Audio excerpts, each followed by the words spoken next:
Hello friends, welcome to Saraswati classes. Start करते हैं student Venn diagram का पार्ट नंबर 2।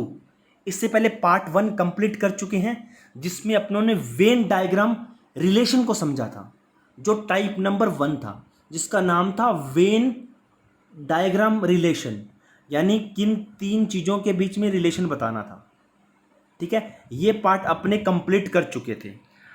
अब पार्ट नंबर 2 में अपने समझेंगे वेन डायग्राम रिप्रेजेंटेशन। क्या? वेन डायग्राम रिप्रेजेंटेशन, ये सेकंड टाइप है। और इसी वीडियो के अपने अंदर समझेंगे थर्ड टाइप, जो लगभग मैथमेटिकल का हिस्सा है, लेकिन अपने इसको रीजनिंग के अंदर कर लेंगे, ताकि अगर जिसने मैथ नहीं समझी है, मैथ में ये पार्ट नहीं समझा है, तो वो यहाँ से इजीली से समझ सकता है वेन डायग्राम के मेथड से। तो स्टार्ट करते हैं, इसमें समझेंगे अपने वेन डायग्राम रिप्रेजेंटेशन। अब देखिए, इस तरह का अपने पास डायग्राम दे रखा होगा। इस डायग्राम में तीन तरह के आपको डायग्राम देखने को मिलेंगे। एक तो है सर्किल, एक है ट्राइंगल और एक है रेक्टेंगल। अब देखिए, जो सर्किल के अंदर है ना, वो सारे के सारे बंदे क्या है? कॉलेज प्रोफेसर है। जैसे ADXY, ये सारे के सारे क्या हैं? College professor. अगर मैं बात करूं ट्राइंगल की, तो ट्राइंगल में जो आदमी आएंगे वो क्या होंगे? सर्जिकल स्पेशलिस्ट होंगे, जैसे DYZC। अब आपके माइंड में एक आ रहा होगा, सर ये तो कॉलेज प्रोफेसर है XY तो D। देखिए, ऐसा हो सकता है कि कुछ व्यक्ति जो तीनों के तीनों पार्ट में शामिल होंगे। अब ये देखिए, कॉलेज प्रोफेसर जो XYD थे, अब ये सर्जिकल स्पेशलिस्ट में भी आ रहे हैं, तो आ सकते हैं। अब जो थर्ड डायग्राम रह गया वो है हमारा किसका? रेक्टेंगल का। और जो रेक्टेंगल में आते हैं ना, वो सारे के सारे कौन होंगे? Medical specialist. अब देखिए, मेडिकल स्पेशलिस्ट है BZBXYD। और ये देखिए, XY और D ऐसे व्यक्ति हैं जो कॉलेज प्रोफेसर भी हैं, और कौन है? और हमारे सर्जरी स्पेशलिस्ट भी हैं और मेडिकल स्पेशलिस्ट भी हैं। यानी मैं इनको कह सकता हूं कि ये तीनों ऐसे व्यक्ति हैं जो तीनों में आते हैं। यानी आधा क्वेश्चन तो आपका यही सॉल्व हो चुका है। यानी जब आप डायग्राम को गौर से देखोगे ना, जो कॉमन व्यक्ति हैं वो देखने पर आपको पता चल जाएगा। कॉमन व्यक्ति हैं DXY। इनमें से XY तो ऐसे व्यक्ति हैं, इसमें से Y तो ऐसा व्यक्ति है स्टूडेंट जो तीनों में आता है। यानी वो कॉलेज प्रोफेसर भी है, मेडिकल स्पेशलिस्ट भी है, और कौन है? सर्जिकल स्पेशलिस्ट भी है। और X ऐसा व्यक्ति है जो मेडिकल स्पेशलिस्ट भी है, और कौन है स्टूडेंट? वो है कौन? College professor. ठीक है स्टूडेंट। और D ऐसा व्यक्ति है जो कौन है? D कॉलेज प्रोफेसर भी है, और उसके साथ वो सर्जिकल स्पेशलिस्ट भी है। अब आपके सामने क्वेश्चन है, कहता है ऐसे व्यक्ति को फाइंड करो जो कॉलेज प्रोफेसर के साथ सर्जरी विशेषज्ञ हो। वो एक तो कॉलेज विशेषज्ञ हो और साथ के साथ वो कौन हो? सर्जरी विशेषज्ञ हो। तो ऐसे व्यक्ति को फाइंड करना है। तो सबसे पहले आपके सामने आंसर देखिए, आंसर है ए तो ये रहा। ए तो सीधा का सीधा कट सकता है, ये है कॉलेज प्रोफेसर, यानी इसको तो मैं चुन ही नहीं सकता। ठीक है। उसके बाद देखिए सी ओनली सर्जरी विशेषज्ञ, यानी ये भी कट चुका है। उसके बाद देखिए बी और डी। बी मेरा ये रहा, बी है ओनली मेडिकल स्पेशलिस्ट। रह कौन गया? डी। अब मैं, एक तो था एलिमिनेशन मेथड, अब है एक डायग्राम को देख के करना सोल्व। वो कह रहा है कि जो कॉलेज प्रोफेसर हो और साथ के साथ वो कौन हो? सर्जिकल स्पेशलिस्ट हो। तो कॉलेज प्रोफेसर की लाइन को पकड़ लीजिए। देखिए, कॉलेज प्रोफेसर ये रहा, ये बाउंड्री इसकी कॉलेज प्रोफेसर की। ठीक है। अब उसके साथ वो क्या होना चाहिए? सर्जरी विशेषज्ञ भी होना चाहिए, तो इसको पकड़ लीजिए। तो इनका कॉमन पार्ट कौन आ रहा है? जो सर्जरी विशेषज्ञ और कॉलेज प्रोफेसर का मेन पार्ट हो, यानी कॉमन पार्ट हो। तो देखिए, कॉमन पार्ट ये रहा जो दोनों में आता है। देखिए, ये पार्ट इस सर्किल के अंदर भी आ रहा है, और किसके अंदर आ रहा है? वो आ रहा है ट्राइंगल के अंदर। यानी यहां व्यक्ति जो बैठा है ना, वो डी है। ये दूसरा तरीका है। दूसरे तरीके से आप डायरेक्ट क्वेश्चन पे अप्रोच कर सकते हैं, और एलिमिनेशन मेथड तो हर जगह लगता है स्टूडेंट, वो यूज कर सकते हैं। अब इसी डायग्राम को देखते हुए एक क्वेश्चन और है आपके सामने। सर्जरी विशेषज्ञ हैं जो मेडिकल विशेषज्ञ भी हैं लेकिन प्रोफेसर नहीं हैं, को दर्शाया गया है। अब देखिए, ऐसे व्यक्ति को फाइंड करना है जो सर्जरी विशेषज्ञ हो और साथ के साथ मेडिकल विशेषज्ञ हो, लेकिन प्रोफेसर नहीं होना चाहिए। अब देखिए, जो प्रोफेसर में आता है ना उसको काट दीजिए। अब देखिए, प्रोफेसर में आते हैं कौन कौन, AXDY ये आ रहे हैं, यानी इनको मैं अगर ऑप्शन उठाता ना, ऑप्शन आता है बी देखिए, बी आ रहा है मेरा यहां पर, ये ओनली मेडिकल स्पेशलिस्ट है। उसने कहा है मेडिकल स्पेशलिस्ट के साथ साथ वो क्या होना चाहिए, सर्जिकल स्पेशलिस्ट, यानी बी ऑप्शन तो डायरेक्ट कट चुका है। उसके बाद अगर मैं देखूं तो सी मेरा स्टूडेंट ये रहा, सी ओनली सर्जिकल स्पेशलिस्ट में है, यानी सी भी कट चुका है। अब आगे बढ़ता हूँ, आगे देखता हूँ तो आता है एक्स। अब ये देखिए, एक्स आता है किसके अंदर, सर्किल के अंदर, लेकिन उसने कहा है कि वो कॉलेज प्रोफेसर नहीं आना चाहिए था। और देखिए, सर्किल के अंदर जो जो व्यक्ति आएंगे वो कौन होंगे, कॉलेज प्रोफेसर, यानी मेरा एक्स भी कट गया। अब मेरे पास जो बचा है ना वो है वाई, जेड बचा है, तो मेरा आंसर क्या होगा, जेड। अब देखिए जेड, अब मैं जेड आपको सेकंड मेथड से करके दिखाता हूँ। उन्होंने कहा है कि वो होना चाहिए कौन, मेडिकल और साथ के साथ वो ना सर्जरी। तो देखिए मेडिकल तो देखिए मेरा ये रहा, अब मेडिकल को कवर कर लीजिए, मेडिकल ये रहा मेरा, ठीक है। अब आ जाइए सर्जरी को, सर्जरी को मैंने कवर कर लिया। अब देखिए ये तो ओनली सर्जरी में रह गया, इसको तो मैं काउंट ही नहीं कर सकता। ये वाई इसलिए काउंट नहीं कर रहा क्योंकि ये कहाँ चला गया, कॉलेज प्रोफेसर में। तो ओनली यही बंदा रह गया जो दोनों में कॉमन है, कौन है, जेड। इसको भूल जाइए, अब इस सर्किल को भूल जाइए जो सर्किल में आ रहा है। अब याद रखना है बस, जिस जिसको उसने टारगेट किया ना उसको पकड़ लीजिए, बाकी आपका आंसर हो जाएगा, ठीक है। नेक्स्ट क्वेश्चन देखते हैं अपने। अब देखिए मेरे सामने 4 डायग्राम दे रखे हैं। जो रेक्टेंगल है ना, उस रेक्टेंगल में जो भी व्यक्ति आएंगे वो सारे के सारे क्या बोलते होंगे, तमिल बोलते होंगे। अब इस तमिल में काफ़ी सारी स्टेट आती हैं, 4 नंबर स्टेट आती हैं, 5 number, 6 number, 8 number, 9 number, 10 number, ये सारी की सारी स्टेट वो तमिल बोलती हैं। जो सर्किल के अंदर आएंगी ना वो सारी की सारी जगह वो क्या बोलेंगी, मलयालम बोलेंगी। जो ट्राइंगल के अंदर आएंगी वो कन्नड़ बोलेंगी, और जो स्क्वायर के अंदर आएंगी वो क्या आएंगी, तेलुगु बोलेंगी। तो आ जाइए, राज्यों के किस क्षेत्र में चारों भाषाएं बोली जाती हैं। राज्य का ऐसा कौन सा क्षेत्र है जहां क्या बोली जाती हैं, चारों भाषाएं बोली जाती हैं। अब मैं ऑप्शन नंबर 6 को उठाता हूं, ऑप्शन नंबर 6 को, यानी उस व्यक्ति को ढूंढना है या उस शहर को ढूंढना है, उस फील्ड को ढूंढना है जहां चारों लैंग्वेज बोली जाती हैं, यानी तमिल, तेलुगु, कन्नड़ और मलयालम। मैं 6 को फाइंड करता हूं। पहले किसको फाइंड किया, 6 को। और जब मैंने 6 को फाइंड किया ना, 6 इस स्क्वायर के अंडर तो आ रहा है बच्चा, इस रेक्टेंगल के अंडर तो आ रहा है, इस सर्किल के अंडर तो आ रहा है, लेकिन इस ट्राइंगल के अंडर नहीं आ रहा, यानी वो कन्नड़ नहीं बोल रहा। 3 लैंग्वेज तो बोल रहा है लेकिन चौथी लैंग्वेज नहीं बोल रहा, यानी 6 तो मैंने डायरेक्ट काट दिया। उसके बाद देखिए 8, अब मैं 8 को पकड़ता हूँ, 8 है तेलुगु, यानी यहाँ मैंने इसको कवर कर लिया। उसके बाद देखिए मैंने सर्किल को कवर कर लिया, सर्किल में भी आ रहा है, ठीक है। उसके बाद मैंने रेक्टेंगल को कवर कर लिया, रेक्टेंगल में भी आ रहा है। उसके बाद मैंने त्रिभुज को भी कवर कर लिया, यानी 8 ऐसा क्षेत्र है जो चारों भाषाओं को कवर कर रहा है, यानी हमारा आंसर क्या होगा, 8। अगर दूसरे तरीके से फाइंड करते कवर करने वाला तो उससे भी कवर कर सकते हैं। तो अब मैं आपको कवर करना सिखाता हूँ। देखिए अब मैं रेक्टेंगल को कवर करता हूँ, रेक्टेंगल को कवर कर लिया, ये सर्किल को कवर कर लिया, ये इसको कवर कर लिया, ये मैंने त्रिभुज को कवर कर लिया। तो देखिए ये 6 तो पहली बार निकल गया, 5 पहली बार निकल गया, 4 पहली बार निकल गया, 3 पहली बार निकल गया, 10 बार निकल गया, 9 बार निकल गया, 2 बार निकल गया, 7 इस रेक्टेंगल से बाहर निकल गया, तो बचा कौन, 8 बचा। उस एरिया को कवर कर लीजिए जो जो आता है, यानी आप उस एरिया को पकड़ना जो सब में आता है। मैंने सर्किल को कवर करा, रेक्टेंगल को कवर करा, इसको कवर करा और इसको कवर करा। तो देखिए अपने पास ये 6 है ना, ये 6 बाहर निकल गया, त्रिभुज से कट गया, ये 7 बाहर निकल गया, किससे, रेक्टेंगल से कट गया। नेक्स्ट देखिए, किस क्षेत्र में केवल 2 भाषाएं तमिल और कन्नड़ बोली जाती हैं, तमिल और कन्नड़। देखिए तमिल, अब मैं ऑप्शन से उठाता हूँ 8। देखिए अपने को वही व्यक्ति ढूंढना है जो तमिल और कन्नड़ बोलता है। तो 8 देखिए, 8 मेरे पास कन्नड़ तो बोल रही है लेकिन तमिल भी बोल रही है, और तमिल के साथ स्टूडेंट ये क्या बोल रही है, तमिल के साथ ये तेलुगु भी बोल रही है, और तेलुगु के साथ और ये कौन सी भाषा बोल रही है, यानी ये चारों भाषाएं बोल रही हैं। ठीक है, अपने को चुनना था केवल 2 भाषाएं।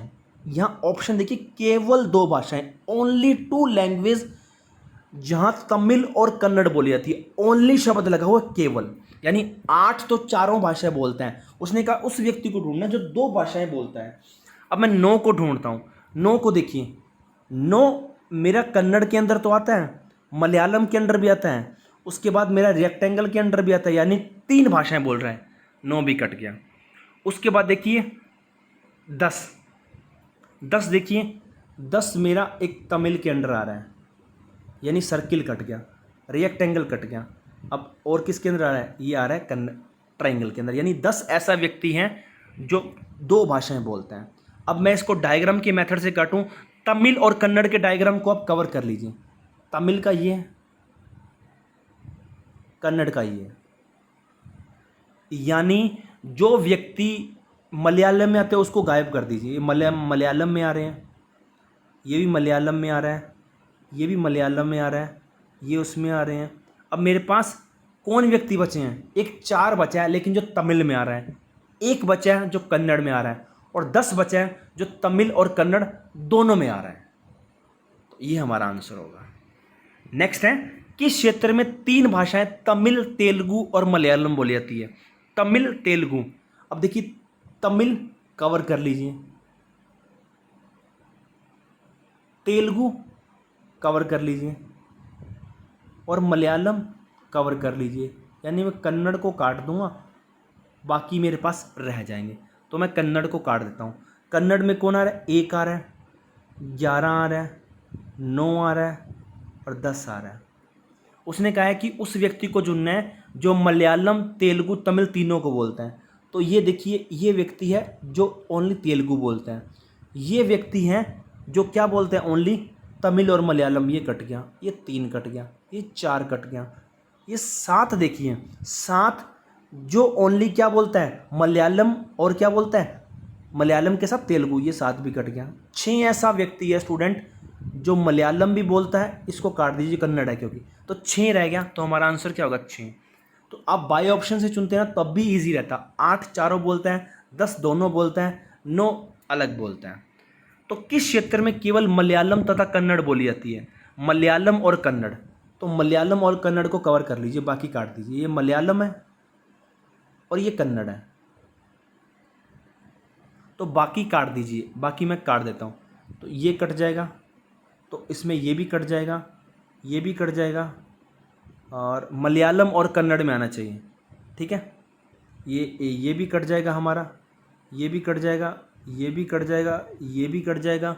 उसके बाद देखिए हमारा ये ओनली किस में आता है, मलयालम में, ये भी कट जाएगा। मलयालम और कन्नड़ को चुनना है। तो 10 हमारा देखिए 10 है, 10 तमिल में भी आ रहा है, ये भी कट गया। और 11 मेरा किस में आ रहा है, 11 मेरा आ रहा है। तो 11 ऐसा व्यक्ति है जो मलयालम और कन्नड़ दोनों को वेरीफाई कर रहा है। तो 11 आंसर होगा हमारा। ये 11 आंसर होना था, यहाँ मैंने 1 लिख दिया। ठीक है, 11 लिख लीजिए। किस क्षेत्र में केवल मलयालम तथा तेलुगु बोली जाती है, मलयालम और तेलुगु। पहला ऑप्शन है, अब ऑप्शन से करता हूँ। पहला ऑप्शन है 5, मलयालम और तेलुगु। देखिए 5 है, वो तमिल भी आ रहा है, यानी कट चुका है। उसके बाद है 6, तो 6 देखिए मलयालम और तेलुगु बोलना है। तो ये देखिए, ये किस में आ रहा है, तमिल में है, ये भी कट गया। 9 देखिए, 9 कन्नड़ में भी आ रहा है। तो ऑप्शन हमारे पास कौन रह गया, ऑप्शन हमारे पास ओनली 7 रह गया। तो 7 को पकड़िए, देखिए 7 मेरा ये मलयालम का है, ये तेलुगु का है। तो देखिए ये अलग आ रहा है, तो 7 हमारा आंसर होगा। इस प्रकार से अपने क्वेश्चनों को हैंडल कर सकते हैं। नेक्स्ट क्वेश्चन देखिए। अब देखिए 3 डायग्राम है। रेक्टेंगल, रेक्टेंगल गर्ल्स को दर्शाती हैं, सर्किल कोच को दर्शाते हैं, और ट्राइंगल गर्ल्स को दर्शाती हैं, सर्किल कोच को दर्शाते हैं, और जो हमारा स्क्वायर है वो खेलने वाले व्यक्तियों को दर्शाता है, स्पोर्ट्समैन को। अब कहते हैं आरेख का कौन सा भाग उन लड़कियों को दर्शाता है जो खेलने वाले व्यक्ति तो हैं लेकिन कोच नहीं है। कहता है the portion in the figure which represents girls who are sports person but not coaches. कहता है लड़कियां जो स्पोर्ट्स पर्सन तो हैं लेकिन कोच नहीं है। अब कोच वाला सारा पोर्शन कवर कर लीजिए, कोच में वो व्यक्ति नहीं लेने हैं, ये मैंने कोच का सारा निकाल लिया। ये डायग्राम को देख के है।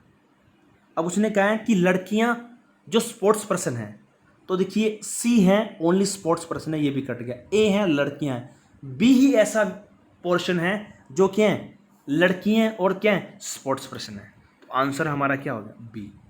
अगर आप बाय ऑप्शन से चुनते तो वो भी इजी रहता, ए ओनली लड़की है, वैसे ही कट चुका है।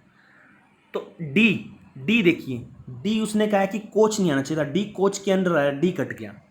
उसके बाद देखिए ई कोच के अंडर आ रहा है, वो कट गया, रह कौन गया बी हमारा आंसर होगा। नेक्स्ट देखिए, अब 3 सर्किल दे रखे हैं, एक सर्किल फिजिक्स को दर्शाता है, ये केमिस्ट्री को और ये मैथमेटिक्स को।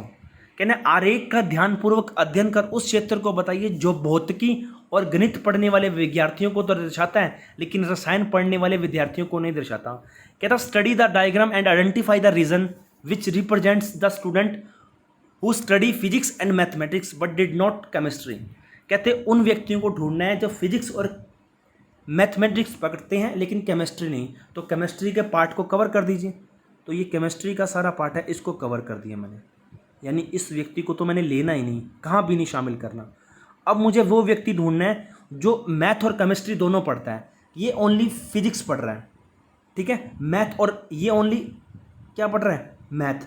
तो टी ऐसा व्यक्ति है जो दोनों एरियो में आ रहा है, इस एरिया में भी आ रहा है और इस एरिया में भी आ रहा है। तो टी मैंने ले लिया जो फिजिक्स और मैथमेटिक्स पढ़ता है, ठीक है।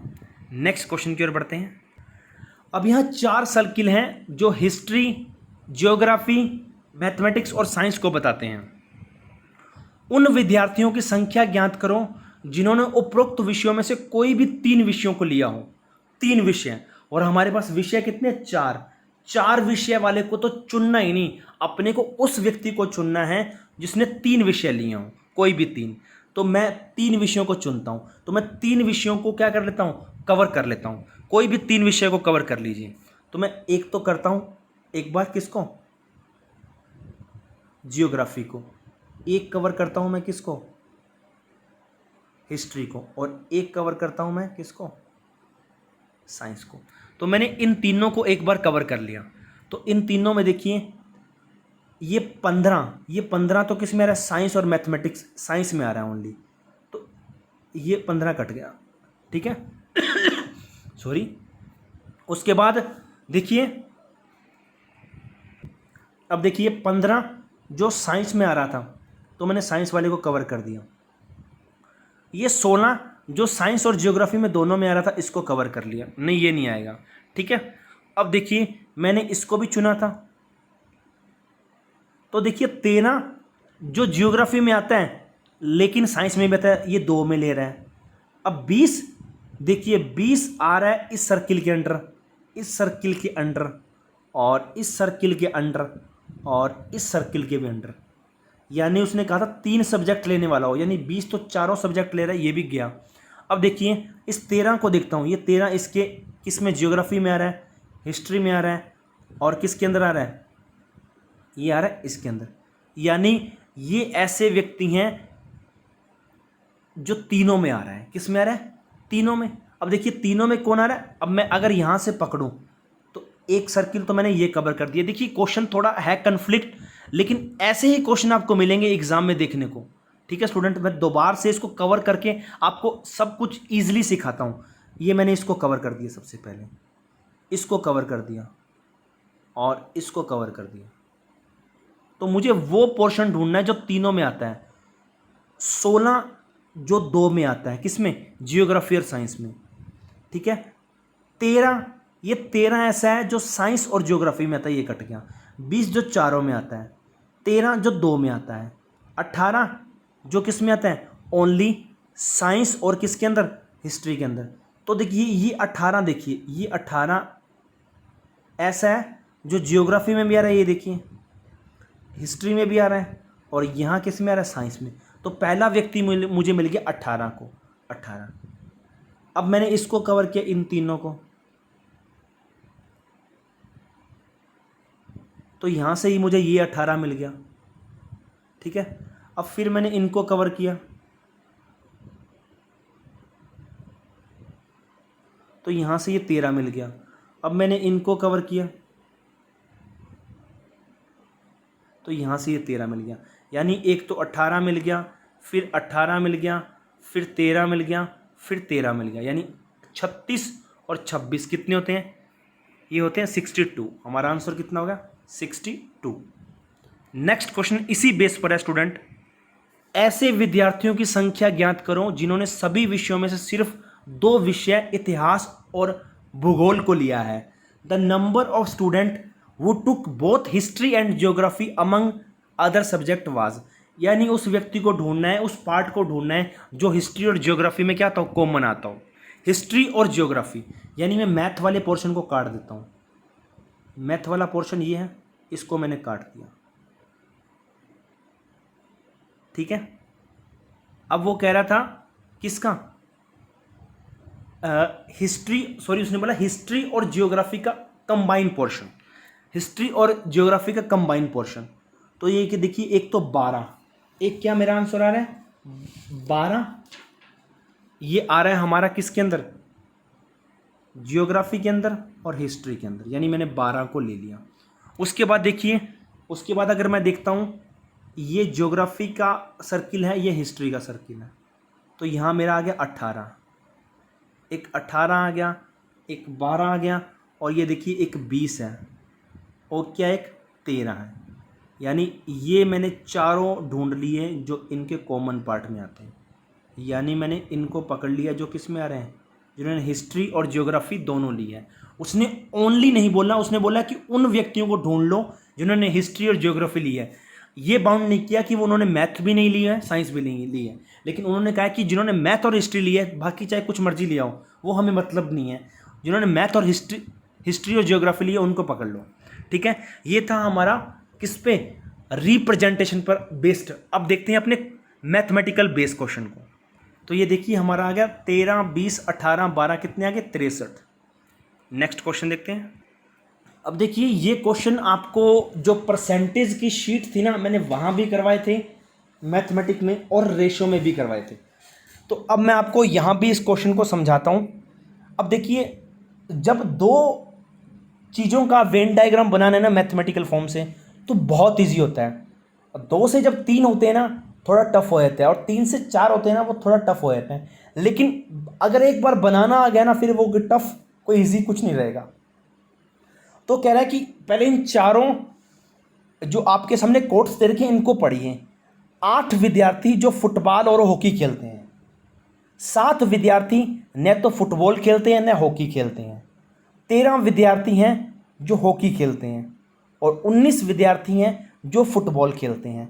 तो कक्षा में कुल कितने विद्यार्थी हैं अपने को बताना है। तो अब मेरे को पता है कि यहाँ बात चल रही है ओनली फुटबॉल और हॉकी की, तो यानी मैं 2 ही डायग्राम बनाऊंगा, फुटबॉल और हॉकी के। उन्होंने कहा है कि 8 विद्यार्थी जो फुटबॉल और हॉकी दोनों खेलते हैं, यानी मैं डायग्राम को इस प्रकार बनाऊंगा। किस प्रकार बनाऊंगा? इस प्रकार। क्यों बनाऊंगा? क्योंकि ये मेरा किसका है, ये अगर मैं बनूं, ये मेरा फुटबॉल का पार्ट है, ये मेरा हॉकी का पार्ट है। तो इसने खुद ने बताया कि ऐसे व्यक्ति भी हैं जो दोनों खेल खेलते हैं। तो ये जो पोर्शन है ना, ये किसका है? फुटबॉल का, और ये पोर्शन किसका है? हॉकी का। और यानी ये जो पोर्शन रह गया ना, ये पोर्शन है जिसमें दोनों व्यक्ति फुटबॉल भी खेलते हैं और हॉकी भी खेलते हैं। तो वो कितने हैं? वो हैं 8। कितने हैं? 8। तो सबसे पहले ये जो कॉमन पार्ट है ना, इसको फिल करने की कोशिश कीजिए। अगर आपने इसको फिल कर दिया ना, तो बाकी कुछ नहीं रह जाएगा। यही एकमात्र रावण है, अगर बाकी रहेगा तो बस लंका बचेगी।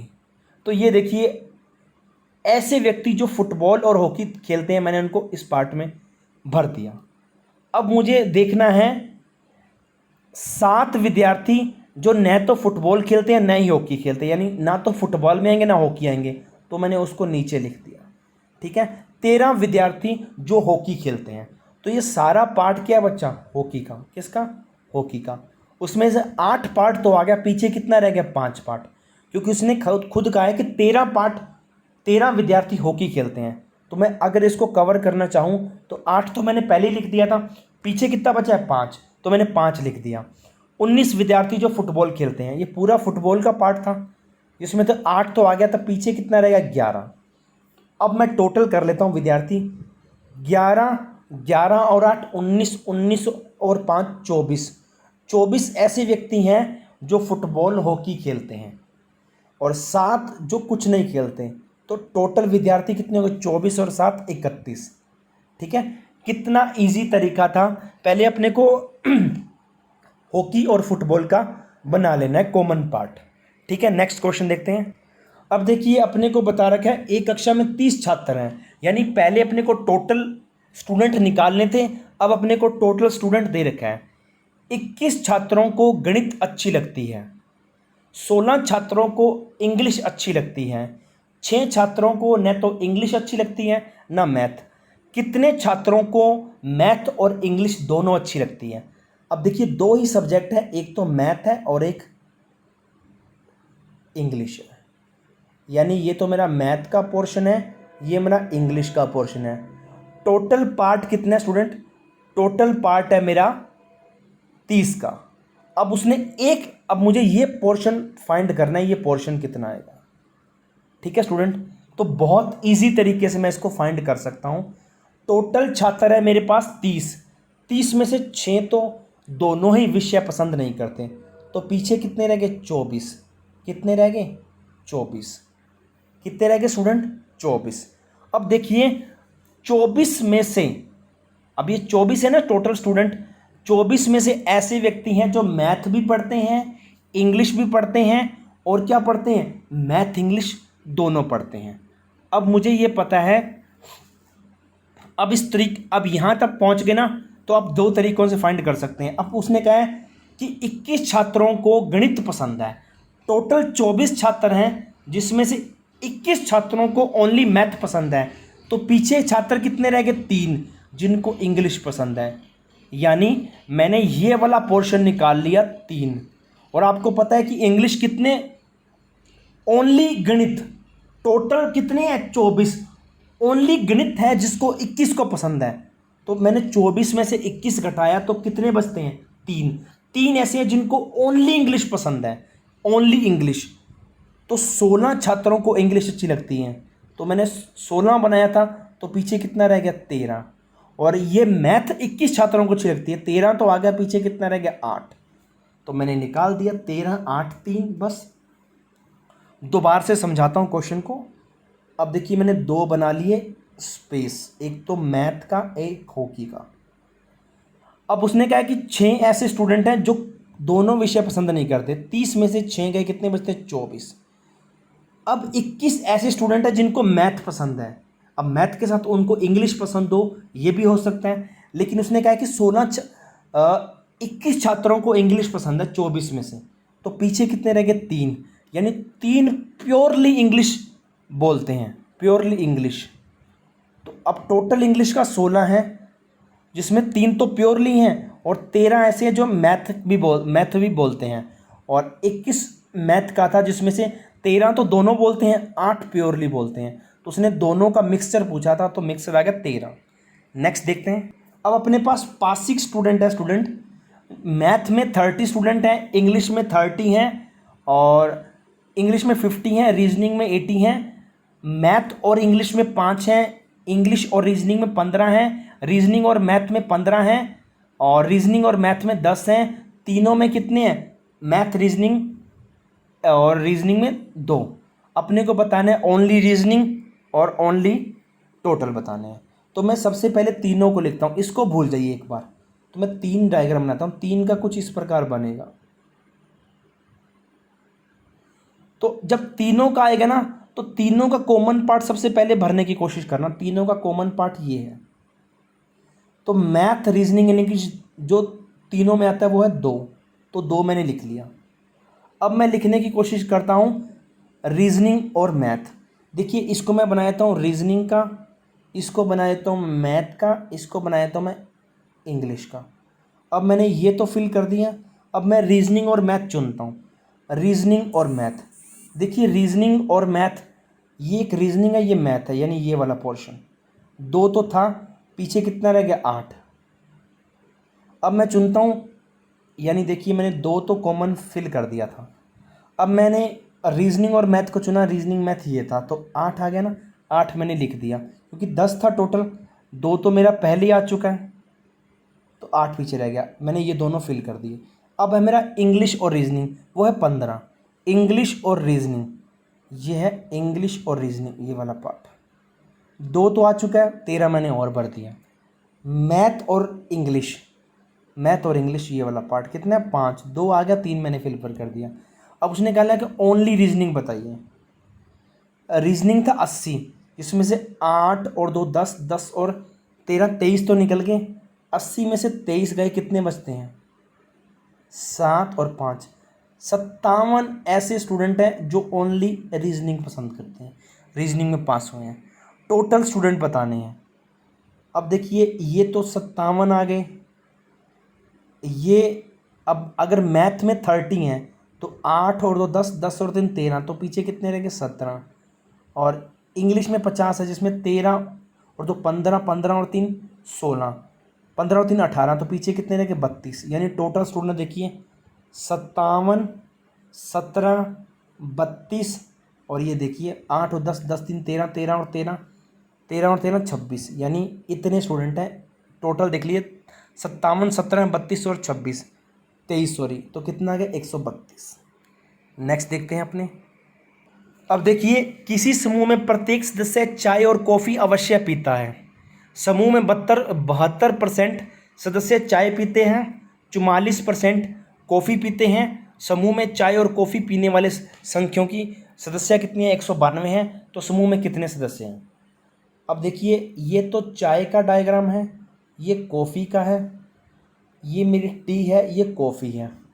अब देखिए उसने सबसे पहले उस व्यक्ति को पकड़िए जो दोनों में आते हैं, तो दोनों में आते हैं 192 सदस्य हैं। अब देखिए लेकिन ये क्या है नंबर में, और अपने को जो बता रखा है डाटा वो है परसेंटेज में।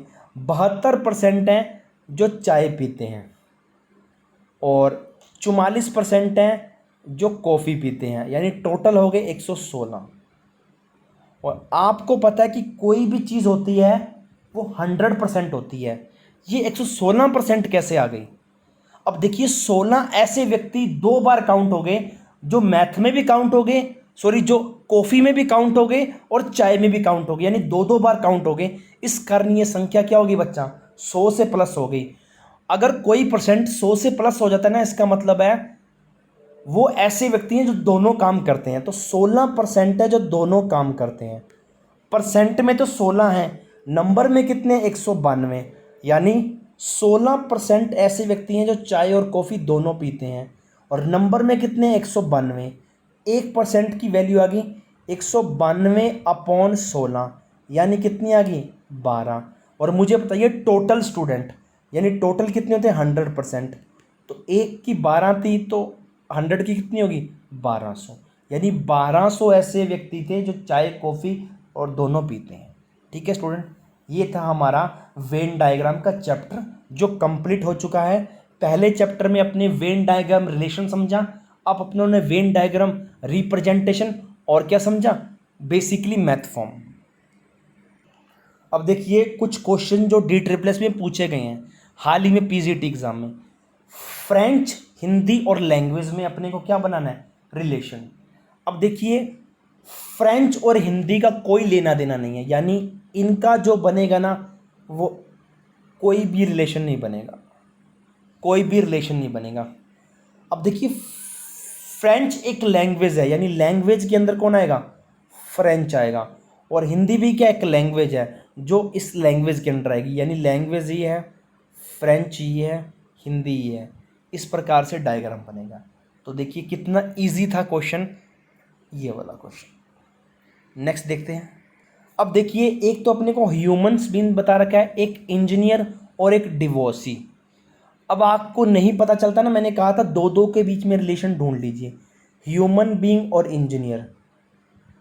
अब देखिए क्या सारे के सारे ह्यूमंस बीइंग इंजीनियर होते हैं, नहीं भाई, कुछ ह्यूमंस बीइंग डॉक्टर भी होते हैं, कुछ निकम्मे होते हैं मेरी तरह, कुछ टीचर होते हैं, कुछ डॉक्टर होते हैं, कुछ आर्किटेक्चर होते हैं, यानी सारे के सारे ह्यूमन बीइंग्स इंजीनियर नहीं हो सकते। लेकिन जितने भी इंजीनियर होते हैं ना वो सारे के सारे क्या होते हैं ह्यूमंस बीइंग होते हैं। क्या ऐसा कभी आपने देखा है कि गधा इंजीनियर हो, कोई डॉग इंजीनियर हो, तो जितने भी वर्ल्ड में इंजीनियर हैं ना वो सारे ह्यूमंस बीइंग हैं। यानी मैंने कहा था यदि वन साइडेड रिलेशन होता है ना वो ऑल को बताता है। किसको बताता है? ऑल को। यानी इस प्रकार से रिलेशन बनेगा, सारे के सारे इंजीनियर क्या होते हैं? Humans being. ये तो था इन दोनों में रिलेशन। अब देखिए मैं इंजीनियर और डिवोर्सी में मैं काउंट करता हूँ। इंजीनियर और डिवोर्सी में क्या सारे के सारे जो इंजीनियर हैं वो डिवोर्सी होते हैं? कुछ हो सकते हैं लेकिन सारे नहीं हो सकते। क्या जितने भी डिवोर्सी हैं वो इंजीनियर होंगे? नहीं, कुछ हो सकते हैं। ठीक है, दोनों हैं, यानी सम का रिलेशन है इंजीनियर और डिवोर्सी में। ठीक है, तो अब ये देख लीजिए सम का रिलेशन कहाँ है? इसमें। ह्यूमंस बीइंग है, अब ह्यूमंस बीइंग और डिवोर्सी। अब क्या सारे के सारे ह्यूमंस बीइंग डिवोर्स ले रखा है? नहीं, ये गलत है। जिन्होंने डिवोर्स लिया वो ह्यूमंस बीइंग हैं। ऐसे थोड़ी है कि गधे में ही डिवोर्स हो सकता है। यानी इसमें जो रिलेशन आएगा ना वो ऑल वाला आएगा। इंजीनियर ये ह्यूमंस बीइंग, और ये है ह्यूमंस बीइंग, और ये कौन है?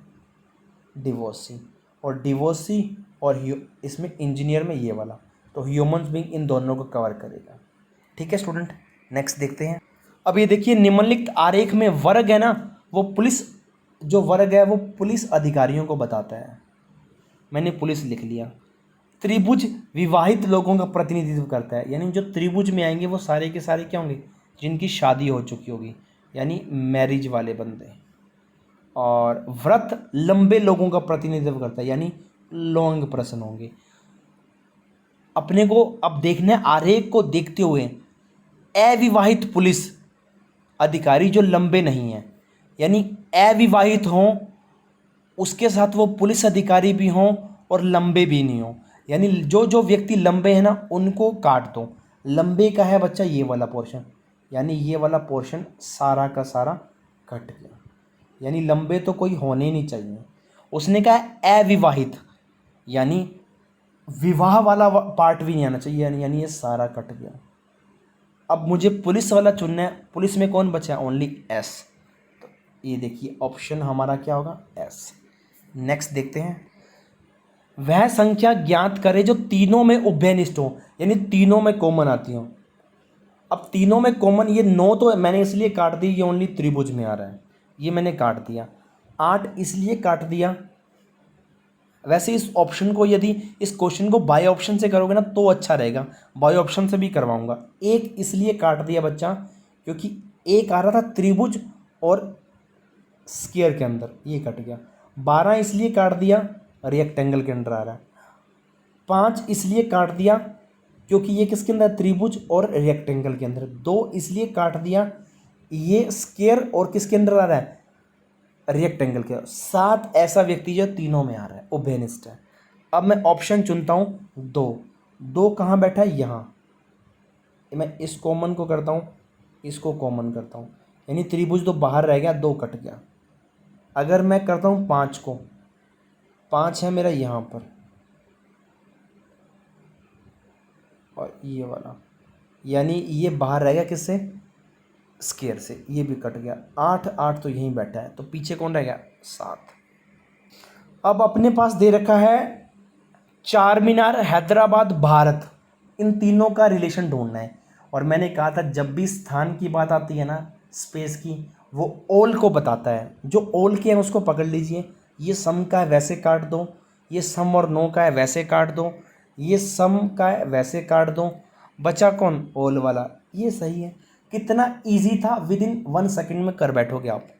नहीं पता था ये वाला तो ढूंढिए भाई साहब।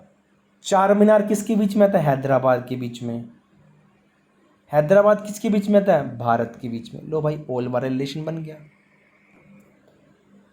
अब ये देखिए वस्त्र, फूल और लाल का रिलेशन बताना है, तो 2 2 को पकड़ लिए। क्या वस्त्र और फूल में कोई रिलेशन है? नहीं, यानी वस्त्र और फूल नो का रिलेशन है। अब इन दोनों में क्या है? नो का रिलेशन। अब आपका मैंने आधा क्वेश्चन तो यहीं सॉल्व कर दिया, जिनमें नो का रिलेशन आ रहा है ना उनको पकड़ लो, बाकी सारे काट दो। तो अब मैं काटने पर आऊँगा ना, तो एक तो ये कट गया, सम का रिलेशन है, नो का रिलेशन कहीं भी नहीं है, ठीक है। उसके बाद देखिए ये, अब देखिए एक चीज़ और मैं क्लियर कर देता हूँ, वस्त्र और फूल, वस्त्र और फूल देखिए नो का, और नो के साथ देखिए फूल और लाल। क्या सारे के सारे फूल लाल होते हैं? नहीं, कुछ फूल लाल होते हैं, लेकिन जो लाल होते हैं वो फूल हो सकते हैं, यानी कुछ लाल फूल हो सकते हैं, यानी सम का रिलेशन है। किसका? नो और सम का रिलेशन फाइंड कर लो, ठीक है। ये नो का और ओल का है, ये सारा का सारा किसका है? सम का है, ठीक है। ये सारा का सारा सम और ओन का है। तो देखिए इन दोनों के बीच तो मैंने नो बना दिया, इन दोनों के बीच में सम बना दिया। लाल वस्त्र हो सकते हैं और वस्त्र लाल हो सकते हैं, यानी अगर मैं इसको वस्त्र बनाता हूँ, इसको लाल बनाता हूँ, इसको मैं फूल बनाता हूँ, तो यानी फूल और लाल के बीच में कॉम्बिनेशन हो गया, लाल और वस्त्र के बीच में कॉम्बिनेशन हो गया, लेकिन वस्त्र और फूल के बीच में नो कॉम्बिनेशन हो गया, तीसरा ऑप्शन, ठीक है स्टूडेंट। एक क्वेश्चन और है आपके सामने, छात्र बुद्धिमान और शरारती। देखिए क्या इस दुनिया में जितने भी छात्र हैं वो सारे के सारे बुद्धिमान हैं? अब देखिए ये छात्र हैं, ये बुद्धिमान है। देखिए सारे छात्र बुद्धिमान नहीं हो सकते, कुछ हो सकते हैं, यानी टिक कर दिया। अब बुद्धिमान और छात्र, क्या जो बुद्धिमान होते हैं वो छात्र होते हैं? नहीं, बुद्धिमान तो बिना छात्र भी हो सकता है, जिसने कभी पढ़ाई ना की हो। जरूरी नहीं कि जो बुद्धिमान हो वो छात्र हो। जिसने कॉलेज छोड़ दिया अब वो छात्र थोड़ी रहेगा, जो अपना ऑफिस संभाल रहा है वो छात्र थोड़ी रहेगा। यानी कुछ छात्र बुद्धिमान हो सकते हैं, कुछ बुद्धिमान छात्र हो सकते हैं, यानी दोनों का सम का रिलेशन बन रहा है, यानी इनके बीच तो किसका रिलेशन बना दिया? सम का। अब आ जाइए दोनों और इसमें, बुद्धिमान और शरारती। क्या जितने बुद्धिमान होते हैं वो शरारती होते हैं? नहीं, कुछ बुद्धिमान शरारती हो सकते हैं, सम का। क्या दुनिया में जितने भी शरारती हैं वो सारे निकम्मे हैं, पढ़ाई में बिल्कुल बेकार हैं? नहीं, मोस्टली आपको देखना जो शरारतें करते होते हैं ना वो बुद्धिमान होते हैं। तो यानी कुछ शरारती बुद्धिमान हो सकते हैं, यानी इनके बीच में क्या हो गया? सम का रिलेशन। अब छात्र, क्या जितने भी छात्र हैं वो सारे शरारती होते हैं? नहीं, कुछ छात्र शरारती होते हैं। अब जो शरारती होते हैं वो सारे छात्र होते हैं? नहीं, कुछ शरारती होते हैं वो छात्र नहीं होते, दूसरे भी हो सकते हैं, लफंगे। तो यानी तीनों में सम का रिलेशन है। ये तीनों में रिलेशन जो सम का बनेगा वो इस प्रकार बनेगा, 1 नंबर। ये था स्टूडेंट हमारा पार्ट नंबर 2 कंप्लीट हो चुका है। धन्यवाद।